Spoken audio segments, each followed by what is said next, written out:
कांग्रेस आने वाले चुनाव में कई मुद्दों को जोड़ करके एक साथ सियासी मैदान में उतरने की योजना बना रही है। इन मुद्दों में फिलहाल शुरुआत में कांग्रेस ने पेटीएम मामले पर सरकार को जमकर घेरा है।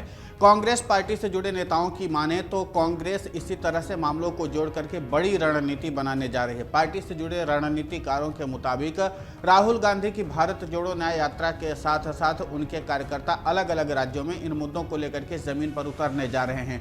जैसे जैसे लोकसभा चुनाव नजदीक आते जा रहे हैं, कांग्रेस पार्टी चुनावों की रणनीति में धार देने में जुट गई है।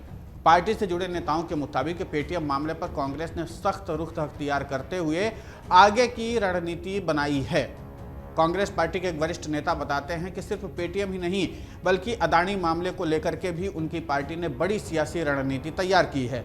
उनका कहना है कि भारतीय जनता पार्टी ने जिस तरीके से बड़े कॉरपोरेट घरानों में लूट की छूट दी, वही उनका एक प्रमुख चुनावी मुद्दा भी है। इसके अलावा और कई मुद्दों को भी कांग्रेस मैदान में लेकर के आने वाली सियासत में बहुत भूचाल मचाने वाली है। हालांकि कांग्रेस के रणनीति के मुताबिक कांग्रेस पार्टी की प्रवक्ता सुप्रिया श्रीनेत ने तो पेटीएम के मामले पर सोमवार को जमकर केंद्र की मोदी सरकार को घेरा। उन्होंने आरोप लगाते हुए कहा कि इतने घपलों के बाद ही प्रधानमंत्री नरेंद्र मोदी की सरकार पेटीएम को ढील क्यों देती आई है। उन्होंने कहा कि मनी लॉन्ड्रिंग के आरोपी पेटीएम फाउंडर विजय शेखर पर कड़ी कार्रवाई क्यों नहीं की गई। कांग्रेस ने आरोप लगाते हुए कहा कि नोटबंदी को पेटीएम ने हमेशा जश्न की तरह मनाया, उस पर रिजर्व बैंक के कानूनों का उल्लंघन करने पर कड़े प्रतिबंध भी लगाए। बावजूद इसके अब तक इस मामले पर केंद्र सरकार की ओर से न तो कोई कार्रवाई बड़ी की गई थी और न ही कंपनी के मालिक के खिलाफ जांच के आदेश दिए गए हैं। कांग्रेस पार्टी के रणनीतिकारों के मुताबिक जैसे ही राहुल गांधी की भारत जोड़ो न्याय यात्रा समाप्त होगी, इन मुद्दों के साथ अलग अलग राज्यों में कार्यकर्ता सियासी मैदान पर उतरेंगे। इसमें सिर्फ पेटीएम अदानी जैसे मामले ही नहीं होंगे बल्कि वो भी सभी मामले शामिल होंगे जिस पर केंद्र सरकार ने चुप्पी साधी और उनको प्रश्रय दिया। कांग्रेस पार्टी के रणनीतिकारों के मुताबिक ऐसे मुद्दों को पार्टी हमेशा प्रदेश स्तर, जिला स्तर, नगर और ब्लॉक स्तर पर बड़े आंदोलन के रूप में जमीन पर उतारने जा रही है।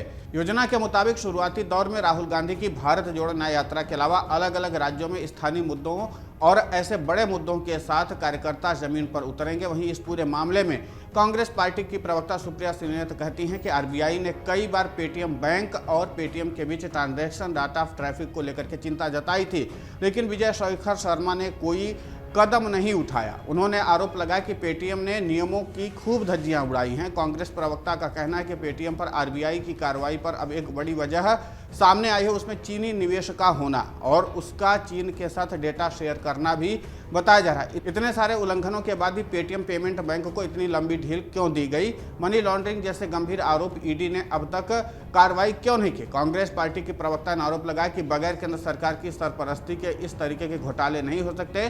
सुप्रिया ने कहा कि ऐसे मामलों को उनकी पार्टी जनता के बीच में लेकर के जाएगी और केंद्र की मोदी सरकार की नीतियों को उजागर करने की कोशिश करेगी।